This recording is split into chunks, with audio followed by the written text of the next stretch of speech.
దేవునికి నచ్చినట్టు బతికినాడు ఎలా ఉంటాడయ్యా అంటే, వాడికి నచ్చినవి కూడా ఇవి దేవునికి నచ్చుతాయి లేదని చెక్ చేసుకుంటాడు.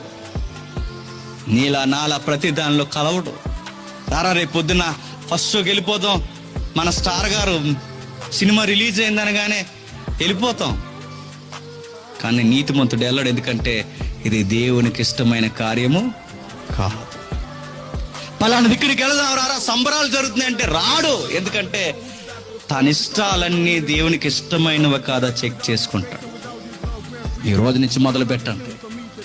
చచ్చిన తర్వాత కనిపించిన అదృశ్య లోకంలోకి నువ్వు వెళ్ళాలి అంటే, ఈ దృశ్య లోకంలో ఉండగానే నువ్వు నేను చేయాల్సినది, దేవా నా జీవితం నీకు ఇష్టమైనట్టుగా ఉండాలి.